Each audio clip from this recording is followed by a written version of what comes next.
welcome to Tailgaters, presented by Touchdown Trips. I'm Jay Lawrence. I cannot tell you how much I have wanted to do this for such a long time. So it's I don't know. It just feels I feel quite joyful inside me to be able to sit here and talk about the NFL. And it's not just going to be today. Obviously, it's going to be throughout the season. You are looking at 2 episodes a week, and we are looking at NFL journalists. We're looking at some of the best in the business in this country, breaking down the NFL, breaking down what's happening on the field, off the field as well.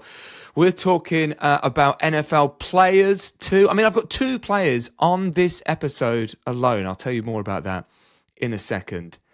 You're going to hear me every single Monday. You're going to hear me every single Friday. In fact, you get an early listen as well. Because you might follow me on social media. You might follow me on TikTok or on Instagram or YouTube or whatever. You get an early listen to one of those episodes because we're going to be live streaming the second episode of the week every Thursday evening from 7 on social media. So TikTok, YouTube, Instagram, all of that. So make sure you follow. If you don't follow already, make sure you go follow. All the links in the show notes, the show description, right? Now, I want to be really clear as well. This show is called Tailgaters. It is all about basically trying to bring the tailgate to this podcast, to the UK, to the island as well, because that is what this podcast is all about. It's about the UK. It's about Ireland. It's bringing, America's biggest sport across the Atlantic for us to enjoy. If you don't know what a tailgate is, hopefully you're going to get the atmosphere of it. As I say, every single episode, it's all about fun. It is all about enjoying the experience of an NFL game. People getting together before a game, sharing some beers, sharing some food. Look, I'm not going to share some food with you. Not right now, anyway. Maybe one day. But right now, no. What I'm really looking forward to, though, is because this podcast is, all about NFL fans in the UK, in Ireland, and that means that every single week we're going to be doing a mailbag as well. So that is basically me, my guest as well. I'm going to reveal my guest and who's going to be doing the mailbag with me, by the way, in a second. Every single week we're going to be answering your questions. Anything. Now, if you're new to the NFL, that might be like something that you might think, I can't ask this. They're going to think that I'm an idiot. Like No, it's fine. Ask away. We're here to answer any question that you have about the NFL, however new a fan you are. But equally, if you've been if you're a veteran of the NFL for like 30 years and you want to know X, Y, or Z, you want our opinion on, who is going to be leading the league in touchdowns or, whatever you want, or whether or not Joe Burrow is ever going to be able to win a Super Bowl, that is exactly where you need to go and ask us these questions. So again, if you go to the link in the bio, you can fill it out. And we've got a Discord too. You can just put your questions in the Discord. We're here to answer them, and we will be answering them every single week on the mailbag. On the show today, 2 NFL players, 2 Irish NFL players, Charlie Smyth, Mark McNamee of the New Orleans Saints and the Green Bay Packers. I spoke to them a little bit earlier on in training camp, so when they were just sort of, warming up. Actually, Mark, he wasn't even over in Green Bay yet. They had to go sort the visa issues out before he went over there. Both of them since appearing in preseason, both of them sinking field goals, looking good in camp as well. Before I introduce them, I think I should introduce the person that's going to be joining me, not only today on today's episode, but also at least once a week, every single week, right here on Tailgaters. One of the best, I don't know if I've ever said this to him, one of the best at breaking down what's going on the field, Dom Corbett. Dom, how's it going? Oh, thanks. I feel very good after being buttered up like that. Thank you very much. It's very kind of you to say. I'm very excited to be here and excited to talk some ball with you. Absolutely. Look, I first of all, people might know you already off of TikTok, off of YouTube as well, because and I'm going to claim complete, it was. I'm going to claim that it was my idea all along, but I said you're good at breaking down what's going on in the field. You should do that more, and that's basically what you've been doing a lot of, isn't it? You said that to me almost exactly a year ago today. And so I do have you to thank for that, Mr. Lawrence. That was your idea. I do have to give it credit where it's due. And yeah, that's what I do with a few breakdowns. Hello, production value. Okay. Yeah, that cheer was for me. It wasn't for you, mate. I'm sorry. That was. No, that's okay. You deserved it. You deserved it. I love that. Yeah, doing that on TikToks if you want to head over, do. But in the meantime, make sure you listen to this. Yeah, I'll be putting I'll be putting loads of links in the show notes. So don't worry about that. Stay here first, though. Stay here. Yeah, Dom, thanks for joining me. Look, I figured out that there's a chance that people won't know who you are. I think that's fair. That's Definitely just life. That's just life. Yeah. So I thought what we'd do is we'd just have a quick refresher, a quick. I was thinking, like, what can we do? Like an icebreaker, like when you first join a job, Like a freshers. Yeah. Well, perfect. This is exactly what I'm going for, and I'll tell you why. Because I was thinking you could do 2 truths and a lie, and I was like, oh, they suck. It's so boring. I don't like that. And then I thought, let's have a game of Never Have I Ever instead, an NFL edition of Never Have I Ever featuring Dom Corbett. This is an audio medium, so we cannot just do the drinking, have a sip. So it's literally going to be beer down. Yeah, exactly. At 10:57 in the morning. If you can just say I have or I haven't, okay? So let's play an NFL edition of Never Have I Ever. Do I have any production for that? No. Will this do? This will do. Tell you what, this is brilliant. Production. Never have I ever been to a tailgate. I have. Oh, where was your first tailgate? My first tailgate was in Louisiana, Baton Rouge for LSU, and then I've been to an NFL tailgate as well in the parking lot of MetLife to see Giants versus the Eagles last year, and both were so much fun in their own ways, and I could not recommend it enough. Are you a tailgater? I am 100% a tailgater. That's what I want to hear. Never have I ever got an NFL-related tattoo. I have no tattoos. Unfortunately, if I were to have one, it would be NFL related, but I gotta say I have never. Never have I ever cried at an NFL result. No, I've not cried, but it's only because I've probably had too many beers that I couldn't really feel any emotions after that point. But I've definitely got emotional about football, yes. Never have I ever switched supporting NFL teams. I have.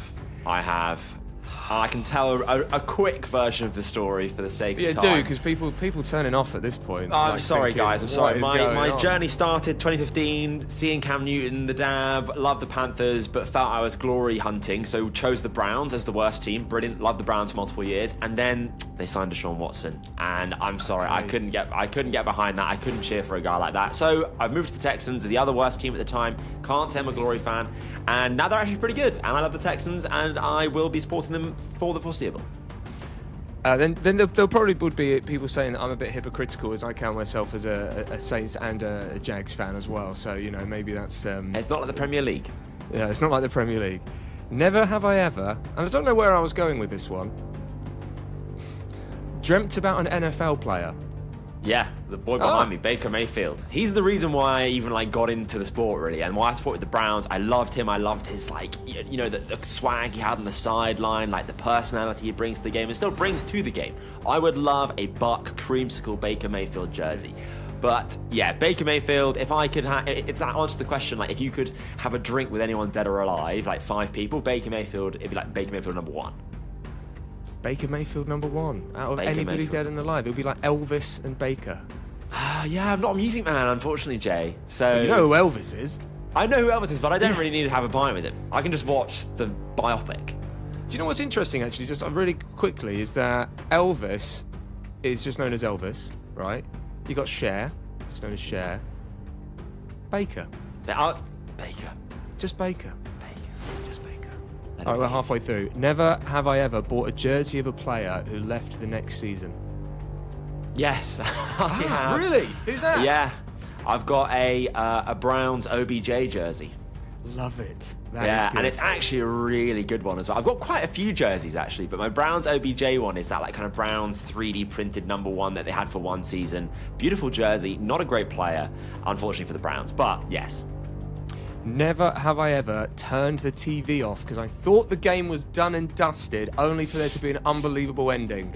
Yes, I've got the best answer for that maybe you'll ever have. In my first year of university, which was 2016, I was watching the Patriots-Falcons Super Bowl. I left the event because they were 3 scores down in like the 4th quarter. I had to run back to my university halls where I put it back on my laptop to finish watching it. So yes, and I was able to still watch it.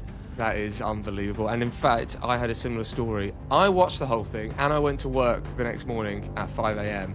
But my housemate at the time just went to bed like halfway through. And I was like, and in fact, I think that was the same Super Bowl where a friend of mine was coming around and I had to, he didn't come round for like the first quarter. And I was like, what is going on? So I had to drive to his house after the first quarter and be like, you're meant to be round. He just fell asleep.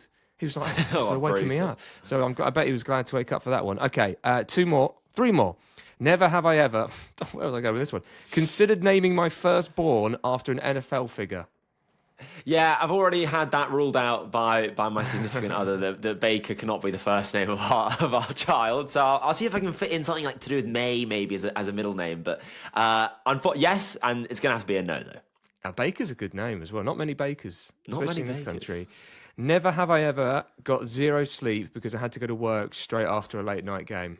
Yeah, well, for the draft, when I was doing it with TalkSport, I got home at about 5:30. I had to record then a draft video for my YouTube channel, and then I had to go straight into work because I'm a teacher at 8 a.m. So I did a full-on all-nighter. I almost fell asleep while reading an actual book to them. Like I was, my head was falling. So yeah, but it's for the love of the game. You know what? I've already mentioned that we're going to be doing a mailbag every week, aren't we, Dom? And I feel like there is some sort of, I mean, you said about production value. There is some sort of school theme tune that is going to happen at the beginning, like a school bell. Mr. Corbett or whatever teaches you the NFL, something along the lines. Okay, and the last one. I know this is correct. That's why I've written this one. Never have I ever been 100% wrong about my prediction for a college player's success in the NFL. I have. And who was that? Have, definitely.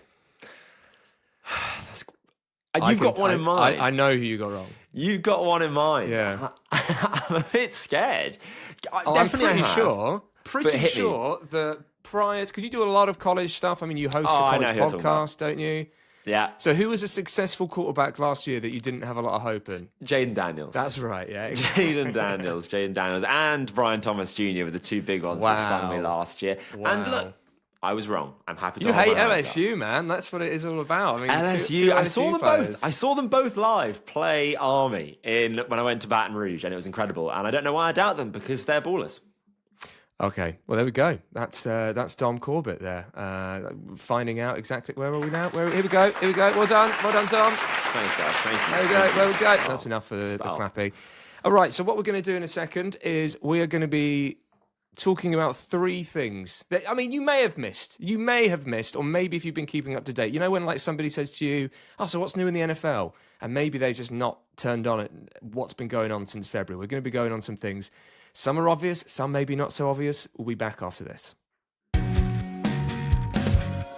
All right, we're back on Tailgaters, presented by Touchdown Trips. I'm Jay Lawrence. Dom Corbett. Look, Dom, there's been a lot that's gone on in the NFL. I think that you can kind of think, oh, nothing goes on between February and September. Well, actually, a lot goes on.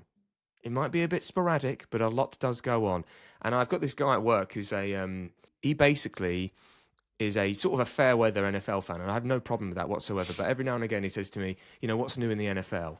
And I feel like, okay, this is an opportunity to talk about some things that you might want to know going into the new season that has changed since last time a ball was snapped. Now, I'm not talking about like big rule changes or anything like that, or, you know, whose girlfriend's releasing a new record, but the changes to teams and players that will impact the 2025 season. So 3 each. Let's give it just a couple minutes for each of these.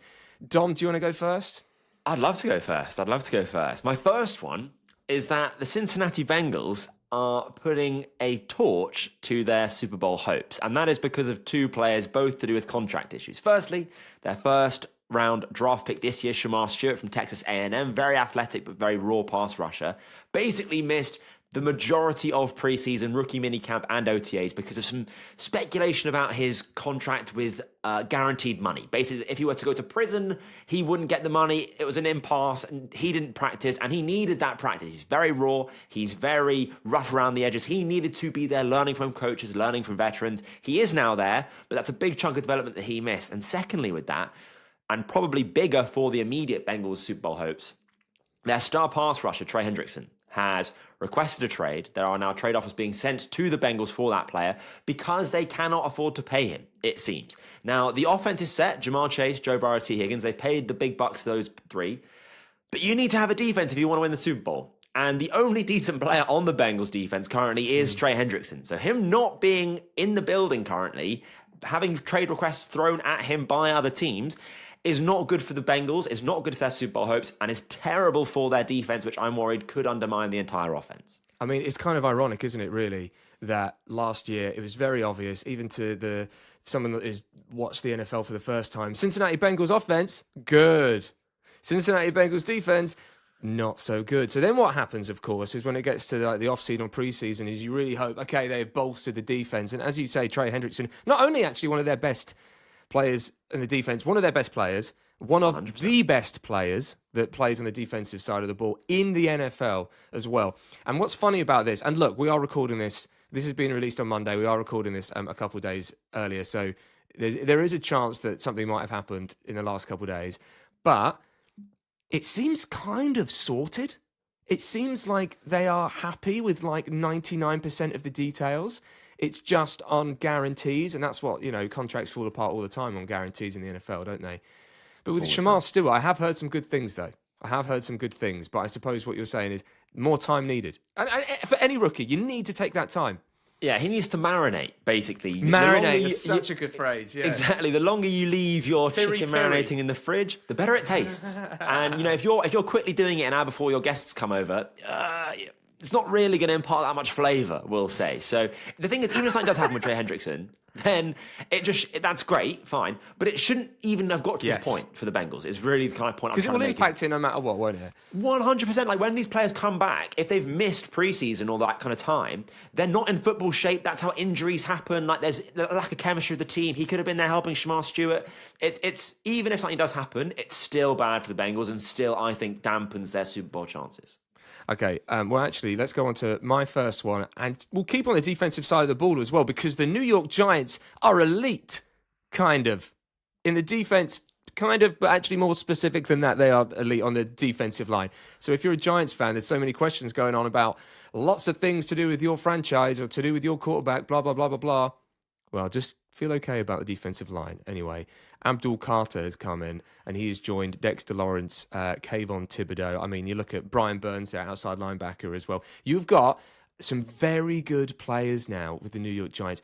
From all intents and purposes, from all reports that I have read about Abdul Carter, for seeing him in the preseason as well, he's going to be a dog in the NFL. He is going to be great. Again, my issue with the New York Giants doesn't extend more than the defensive line. But when you've got those players there, and with some of them as well, I mean, there's always the chance that someone like Kayvon Thibodeau, he could get traded because of Abdul Carter coming in. You never know. He might be a trade candidate. However, when you've got those players there, at the very least, as a Giants fan, you can have a bit more confidence in your defensive line. And bringing in somebody like Paulson Adebo as well as cornerback, who I don't think is the finished article by any means, but is a good cornerback, somebody that I think is going to improve the secondary. I feel like there is some hope with the New York Giants defense. Definitely. And the defensive line just by itself is good enough. Like, if you can rush the passer in the NFL and pressure the opposing quarterback, you're in games, especially when you've got the speed off the edge is crazy with Brian Burns and Abdul Carter. That is just a pass rush duo that is one of the best in the league. And then you've got Dexter Lawrence up the middle.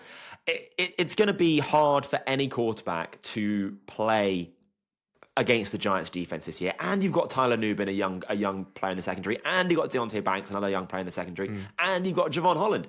I think that the defensive line will make the rest of the defense really, really strong. Just on the offense now to uphold their side of the bargain, and we'll see how that goes. Yeah, that's a conversation maybe we'll have on Thursday, or maybe we'll have next week before the season starts. All right, what's your next one? My next one is that Jerry Jones, the owner of the Dallas Cowboys, would rather have the storylines be about him than the Cowboys being a competitive football team. Wow. At the moment, this offseason, we've had Myles Garrett and TJ Watt both getting paid. And all that has done is up the price tag of their star pass rusher, Micah Parsons, who is currently the 62nd highest paid edge defender in the NFL, behind the likes of Shamar Stewart, who has not even played a single NFL snap. This man, understandably and rightly, wants a contract, and he will be paid as the highest non-quarterback, either by the Cowboys or by another team. There's been, Jerry Jones has made comments to the media about Parsons, questioning if it's about the money, questioning if he deserves to get paid because he's missed time due to injury. He is then put in as a kind of return. He's put in a trade request. Now, we've seen lots of players do this. A trade request these days is more of just a contractual bargaining chip, really. Miles It's like Garrett following them off of Instagram. Like, exactly. Them, you know. That's exactly it. Yeah, think about that. Yeah, the couple that are always on and off on following each other on Instagram and back again, and you can't help but look. But it is kind of what players do as a public statement to try and shift opinion and put a bit of public pressure on the front office that is doing the business. Now, I think Jerry Jones has alienated him, but I think that if he pays up, that will be fine. But the thing is that I said, and I think this is true, and I love your opinion on this, Jay. I said that if Jerry Jones found a lamp and rubbed it and a genie came out and the genie offered him, they said, Jerry, I can give you a Super Bowl win next year at the cost of you never being able to be in front of a camera ever again. Oh, wow. I think Jerry Jones would not take that deal. And I think it's because he would rather the Cowboys were a brand that were always spoken about, always relevant, always making money, than being a competitive football team. And as a Cowboys fan, that would petrify me. Yeah, I can understand that would petrify you. The one thing I would say as well is that, it's quite an apt moment for you to say that, considering that there is literally a Netflix documentary that has gone on over the last couple of days. Have you seen this? You know, this is a thing. Yeah, the Cowboys and their... The Cowboys and their... Oh, I can't remember exactly what its title is, but maybe we can talk about that at some point in the future. Because this conversation is a big conversation to have anyway, I think, because this isn't a new conversation either. This is a conversation that's been probably had every year since... Well, the last 30 plus years since they were last in a Super Bowl, to be honest with you. Jerry Jones is the owner and he's the general manager. I had this conversation with former Cowboys at the Super Bowl back in February, and I was saying to them, they're in a usual circumstance, there is a separation. In usual circumstance, when it has been consistent failure, I'll say it, failure, you get rid of the general manager, but you don't do that. You can't do that when you're the owner, because it's the owner's prerogative who is the general manager. So it's up to him if it's him. So look, this is a big discussion, and this is a discussion that could be had for a long time, to be honest with you. I don't think it is unreasonable to say that if he were anybody else, he would not have that job right now. Mm-hmm. The whole TV side of things is really interesting because you're really right. You're so right. He is very much a representative of NFL owners. Visually, if you were to think of an NFL owner, you think of Jerry Jones. If you think of someone to speak on behalf of NFL owners, you think of Jerry Jones. So whether or not I think he'd take a Super Bowl, would he take... He wouldn't, I'm telling you, I think he would. I think he would. He wouldn't want to win a Super Bowl if he couldn't be in front of the cameras talking about afterwards. It. Yeah, he just wouldn't. I'm telling you, he wouldn't. Okay, Mr. Jones, if you're listening, you can let us know in the comments. All right, we'll head to the NFC North. This one's kind of broad. I'm going to keep it kind of face value. If this is the first time that you have been thinking about the NFL since February, but you know that how the NFC North went last year, then it's going to look different. How's it going to look? I don't know. But I can tell you that every single team is going to look different. The Chicago Bears, they've got a new head coach, Ben Johnson, who was formerly the offensive coordinator for the Detroit Lions. That means that the Detroit Lions have a different offensive coordinator and defensive coordinator as well, as that coordinator went over to the Jets, Aaron Glenn, to be their head coach, which means that Jared Goff, who had such a great relationship with Ben Johnson as the offensive coordinator, Jared Goff, the quarterback, he now has to deal with somebody different. You've got the Green Bay Packers, who probably are the most stable team out of the lot.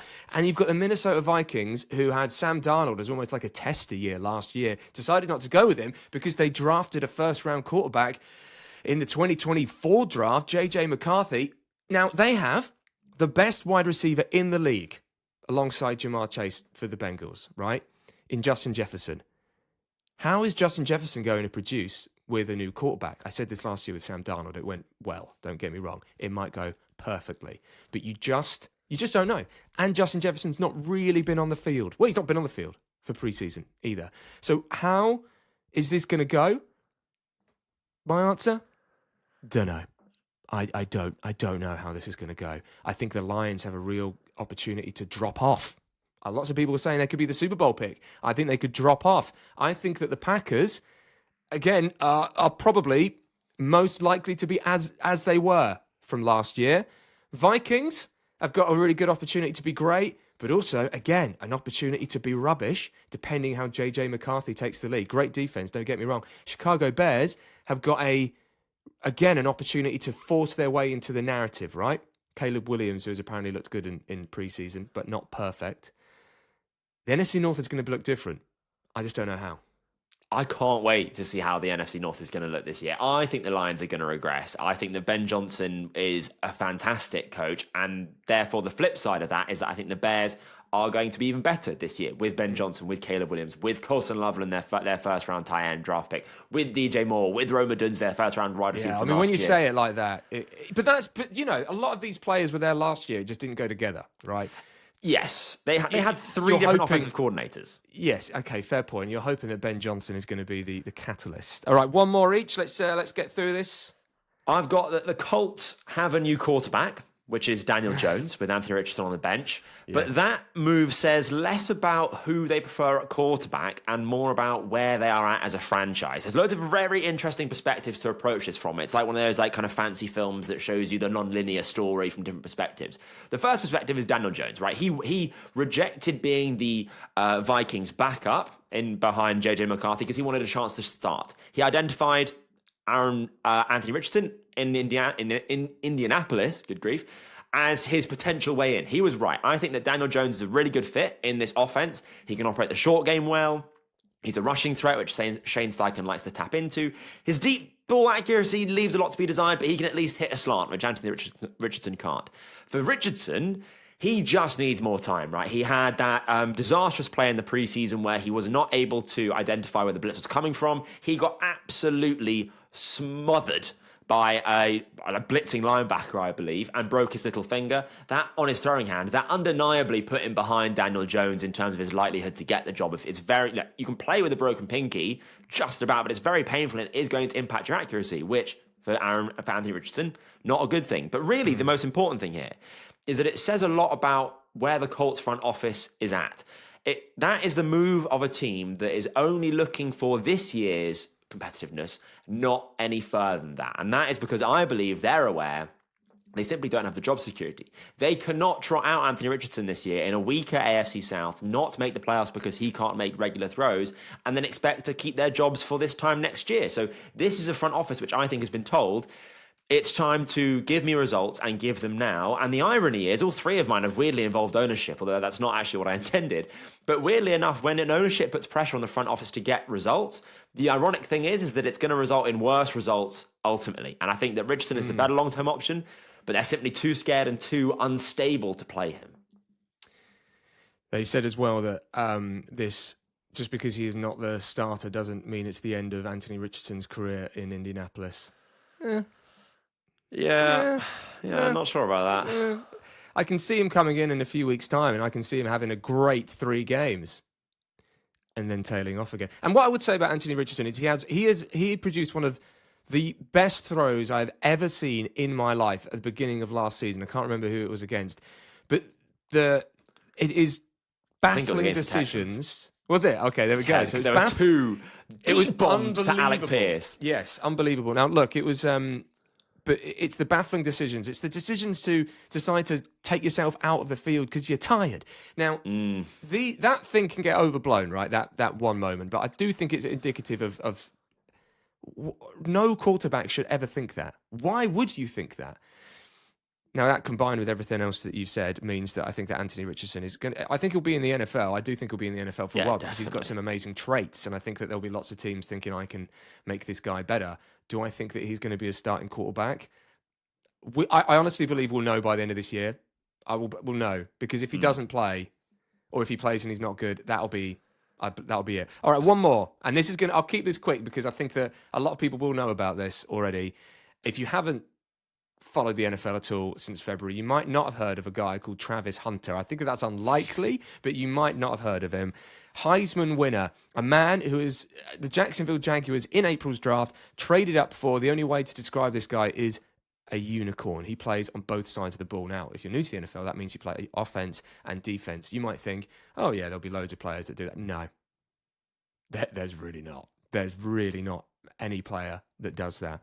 So if he is able to play both sides of the ball on offense and defense, which we're going to have to still wait and see how much he plays. I think it's fair to say, I think it looks like he's definitely going to be playing offense. How many snaps is he going to be playing on defense a game? I've got no idea.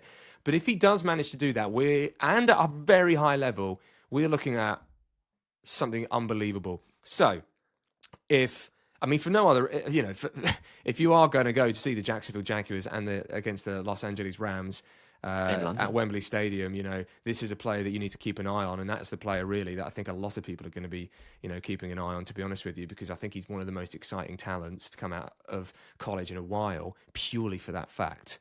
So next time that somebody says to you, oh, what's new in the NFL? Well, you got 6 choices there. You got 6 choices to give them, and I think that they are all good answers. The wrong answer? Yeah, not much. That's the wrong answer. Dom, thank you so much for joining me on today's episode. You are going to be back for the live stream on Thursday, and then, of course, we'll be back in everybody's feeds on Friday as well. So you're going to be back there. And we will be doing the mailbag. So if you've got any questions, link in the show notes. And Dr. Dom? Oh, no, that sounded weird. Mr. Dom? Mr. Corbett. Mr. Corbett. Dom, Mr. Corbett, who knows? Yeah, we'll be here to answer your questions. So thanks very much for joining me, Dom. Next, thanks for having me. We're going to hear from 2 NFL players, 2 guys that, this week is massive for both of them. Charlie Smyth for the New Orleans Saints is on the way, as well as the Green Bay Packers kicker, Mark McNamee. Next. All right, we're back on Tailgaters. Cheers to Dr. Dom. Are we going with Dr. Dom? I don't know about Dr. Dom. Not sure if I'm fit. He sounds like a failed radio DJ, doesn't he? Dr. Dom. Anyway, cheers to Dom. Should we hear from 2 NFL players? Charlie Smyth and Mark McNamee. We'll start down in Louisiana. This is my conversation with Charlie Smyth, the New Orleans Saints kicker. All right, let's welcome Charlie Smyth to the show. Charlie, how's it going?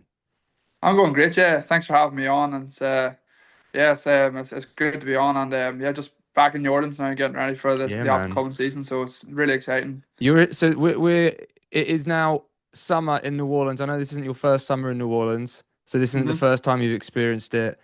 But how are you dealing with the heat?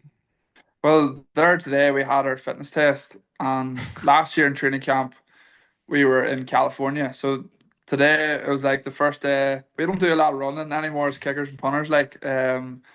So there today I was like, okay, I actually now understand why the guys are struggling so much, because with a bit of a lung buster, and I was like, oh, okay, my lungs haven't felt that since my days playing football back home in Ireland. So it's pretty funny now. But it was grand. Do you do any exercises when you're next to people? Are you sprinting or anything today? And are you next to people going I need to beat this person, I need to beat that person?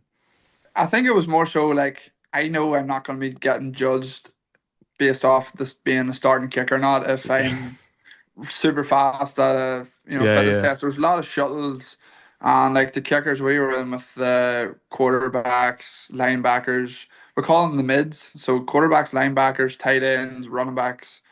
I feel like I missed a position group, but kind of that sort of positions where it's not the really fast guys, or it's not the linemen. So we're kind of in the middle. Those types of position groups we're in with those guys, and I did all right. It was grand. There was a couple of shuttle runs and a couple of long ones, but it was nothing like what I was used to at home now.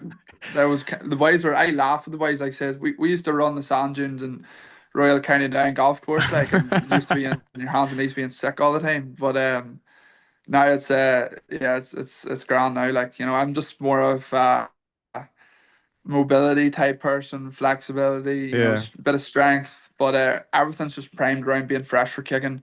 That's the main priority now this year. Last year I would have lifted a lot, but I think I'm trying to change my approach this year just to be just fresh for kicking, because I don't really need to feel like I need to put on any more size in terms of my leg strength or whatever. It's all about being fresh, and that's what ultimately counts as a kicker. What was day one today then compared to day one last year, then day one in training camp? Can you just remember how you were? Let's talk emotionally actually. How were you? Yeah. How did you feel today compared to how you felt last year? Yeah, well, I suppose that's a good question. Last year, it was your first of everything. I remember even in OTAs, my first football practice, and coming out onto the field and the coaches were screaming about, field goal block, and just feeling like nearly intimidated in a way. I was like, Jesus, isn't like this at home. But then this year you're just a bit more comfortable in your own skin, very sure, self-assured, very confident in my own abilities, and I'm just sort of like knowing that, like, I have nothing to worry about unless I'm not performing, and I'm very confident that I will go out and perform now because I've done it. Any situations I've been thrown into, I've performed pretty well. So we met last November, right? And then I saw you again for the Super Yeah, Bowl in February. And then speaking now as well, like just hearing you speak about where you're at with your kicking as well, it just seems to me that yeah. you recognize that you're on not just like an upward curve, but the last year has been like a just a massive upward curve, like a huge positive trajectory. Is that fair to say? Yeah, that is fair to say, yeah. And like the confidence is based off of results so far. So, Yeah. people at home might think that, just another IPP guy or whatever, he's just filling up spot, we'll be back home in no time. Like, no, like I genuinely feel that I'm at a level now where the result, it's just gone up like that and that, as you said. And like that's based off of percentages and camps. Mm. So like OTAs last year, it wasn't that pretty. Training camp I got pretty good, and then now in OTAs again there this year, it just keeps going up. And then I went to a camp there last week in Gatlinburg, Jamie Cole's kicking camp, and he would be like one of the more well known and highly regarded and respected coaches that sort of like host these kicking camps, and get guys scholarships to go to college and coming out of high school, and even to have them get into the pro level as well, and like competing against guys that have played in Super Bowls, won all pros, 7 or 8 starting kickers. Like, Will Reichard was our highest all time scorer in college football history. Daniel Carlson, Alvin McPherson, Chad Big Ryland. names. Yeah, like big names in the kicking world, like, and guys who I would have looked up to, even before I knew that the opportunity was coming as a kicker. Like I would have known all these guys. And then you mix it with them and you go really, really well, and your numbers are like the same, the same as, or if not better. It just was like, oh, okay. Like I already have confidence in myself, but now it's like doing things like this can help me feel confident that other people will have confidence in me, if you get what I'm trying to say, Yeah, of based off course. of Yeah. lack of experience in games. So like anytime you're putting yourself in the public eye with the likes of that camp last week, you're like, it means a lot for me to perform well in these occasions so that people can talk about you and get your name around and stuff. New coaches, obviously, as well, including, I mean, new special teams coordinator, which of course is, somebody that you're with daily. New Hmm. head coach in Kellen Moore as well. Have you Hmm. spoken to him at all? You spent any time with him? Yeah, so probably I had Phil, my coordinator was our assistant coordinator last year, and then he was promoted to Oh, of like, course, yeah. Yeah. yeah, he was with Rizzy, got Coach Rizzy became the interim head coach, and he got promoted to special teams coordinator. So I had that with him really for the last half of the season, mainly as my coordinator. And then I've known him really well. Like I've known him from last year, but so it's really good to have that going into this training camp. And then I was, Coach Moore has come in. I'm sort of the type of guy that just likes to come in and show that, keep my head down, just get work done, show him that I'm just all about ball. And yeah, he actually I've chatted to him a little bit, and he texted me on my birthday during the vacation, which was nice to hear. And just little things like that mean a lot. I'll leave you with this, right, Charlie. I don't know if I've ever told you about, Jamie Gillan, the punter, the punter, the Scottish punter Mhm. for the Giants. Yeah, for the Now, Giants.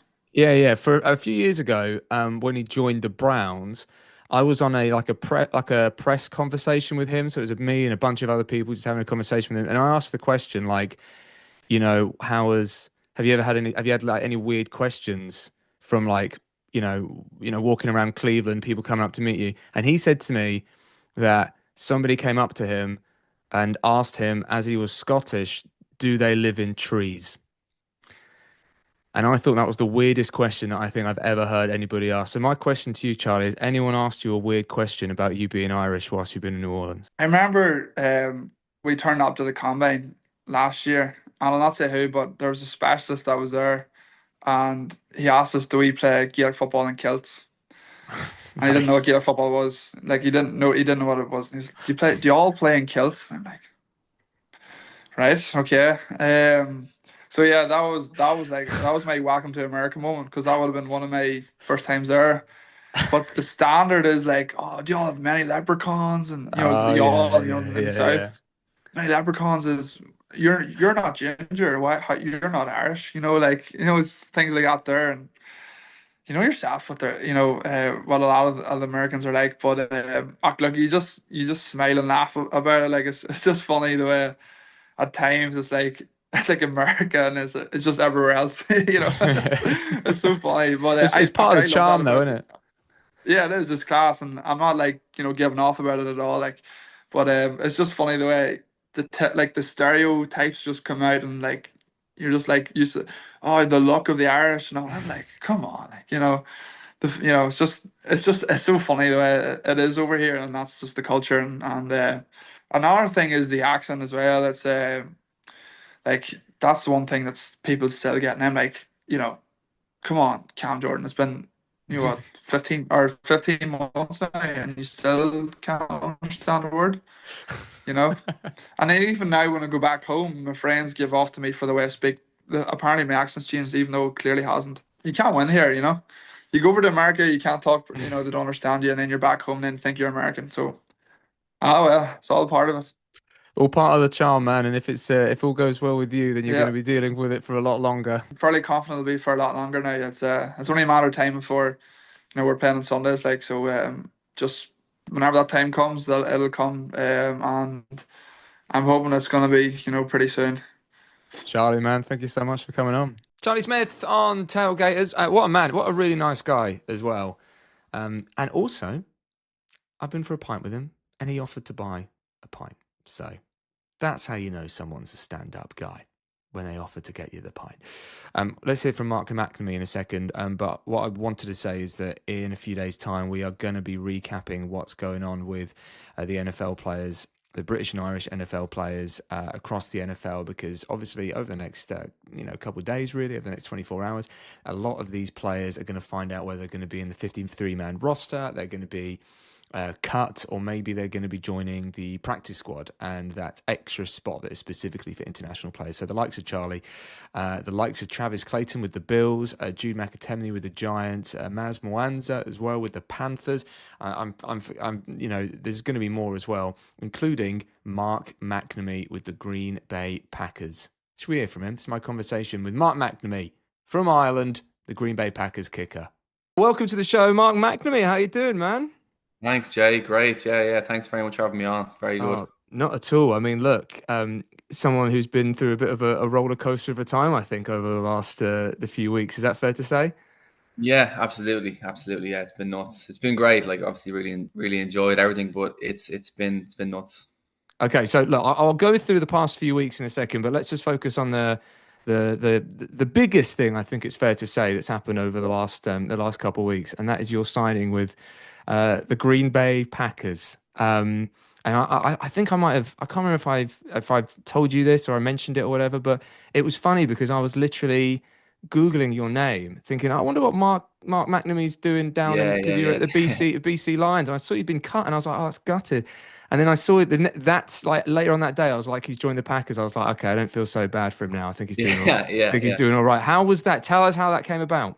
It was completely out of the blue. I don't really know exactly how it came about, to be honest, which I just was when I came home from Canada, I was just training and staying ready and kind of hoping to go back to Canada either in September or next season. So wasn't really sure what was coming, but I was just kind of training away with Tig and doing my thing. And the call came, and that really is it. Like there was no other.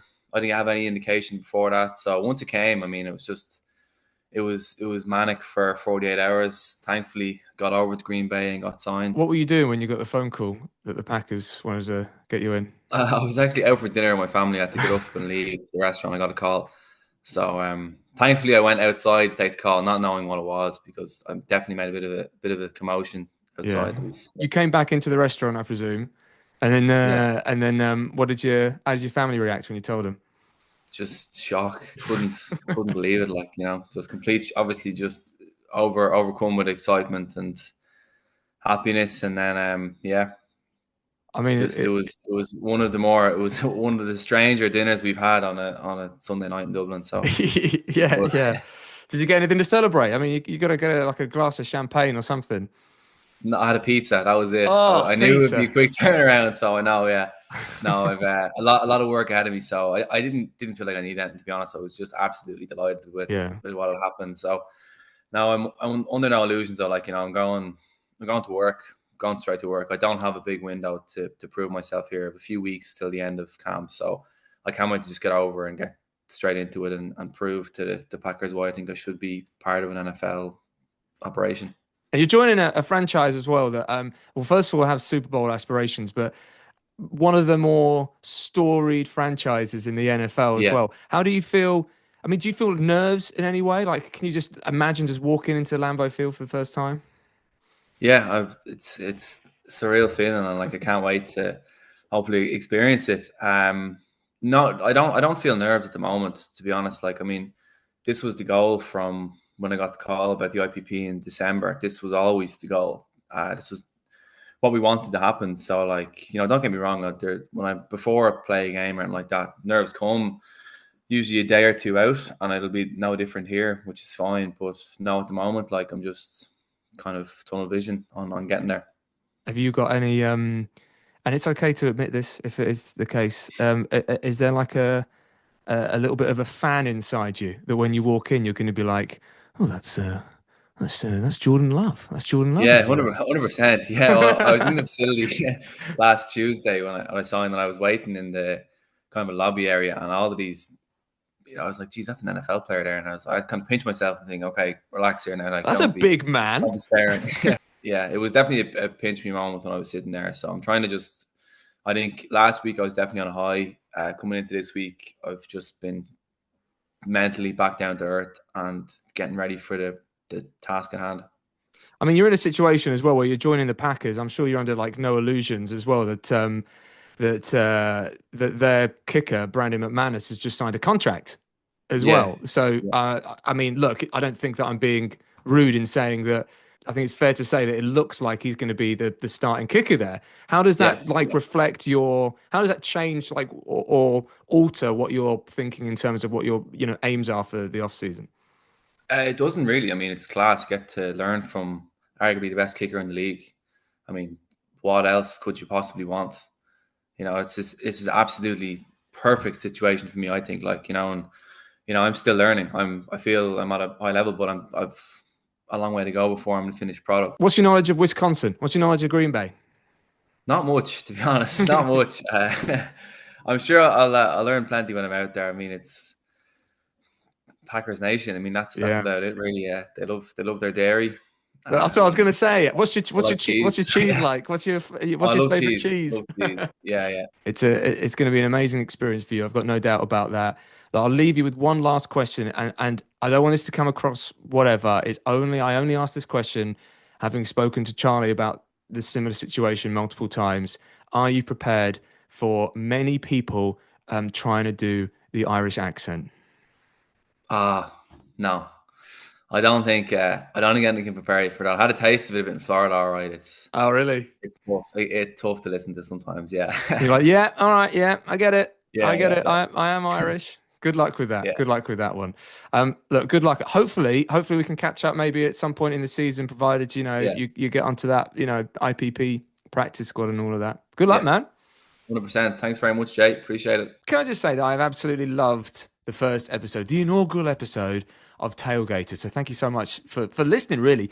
To Dom, to Charlie, to Mark as well. Thanks so much for being on the first episode. There'll be more of Dom. There'll be more of NFL players. Hopefully Charlie and Mark actually will be appearing throughout the season as well. We'll just have to wait and see.